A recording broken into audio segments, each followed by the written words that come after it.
Hi friends, good morning. என் பேர் சங்கீதா. நம்ம இன்னைக்கு Tally Primeல சேல்ஸ் ரிட்டர்ன் இல்லைன்னா கிரெடிட் நோட் எப்படி போடுறதுன்னு பார்க்கலாம். ஃபர்ஸ்ட் வந்து சேல்ஸ் ரிட்டர்ன்னா என்னன்னா, இப்போ வந்து நிறைய பார்ட்டிக்கு நம்ம வந்து சேல்ஸ் பண்ணியிருப்போம். அவங்க வந்து கூட்ஸ் வந்து வேண்டாம் அப்படின்னு சொல்லிட்டு ரிட்டர்ன் பண்ணியிருப்பாங்க. அந்த மாதிரி இருக்கிறது வந்து நம்ம சேல்ஸ் ரிட்டர்னில் போடுவோம். Sales return or credit note under sales அக்கௌண்ட்டில் வரணும். ஓகேங்களா? Anjali account, Palani account, Hema account இவங்கெல்லாம் வந்து சன்ரி டெட்டார். ஓகேங்களா? சேல்ஸ் பார்ட்டிங்கிறதுனால சன்ரி டெட்டார். வாங்க என்ட்ரிக்குள்ளே போகலாம். 1/11/2024 ஃபர்ஸ்ட் என்ட்ரி வந்து கூட்ஸ் ரிட்டர்ன் ஃப்ரம் அஞ்சலி ₹5,000. இவங்க வந்து sales return debit 5,000, Anjali account credit 5,000. ஓகேங்களா? ஏன்னா கூட்ஸ் வந்து உள்ளே வருது, அதனால அது டெபிட்டில் வரணும். Sales return debit 5,000 being goods return from Anjali. Next வந்து credit note receive from Palani ₹3,000.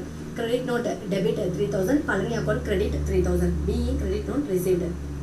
Next வந்து 3/11/2024 goods returned from Hema 5,000. Sales return debit 5,000, Hema account credit 5,000 being goods returned from Hema. ஓகேங்களா? இது எல்லாமே வந்து சேல்ஸ் ரிட்டர்ன் இல்லைன்னா கிரெடிட் நோட் அப்படின்னு சொல்லுவாங்க. Next வீடியோவில் வந்து ப்ராக்டிகல்ஸ் எப்படி போடுறதுன்னு சொல்கிறேன் ஃப்ரெண்ட்ஸ். இந்த வீடியோ உங்களுக்கு பிடிச்சிருந்தா சப்ஸ்கிரைப் பண்ணுங்கள், லைக் பண்ணுங்கள், ஷேர் பண்ணுங்கள், கமெண்ட் பண்ணுங்கள் ஃப்ரெண்ட்ஸ். தேங்க்யூ.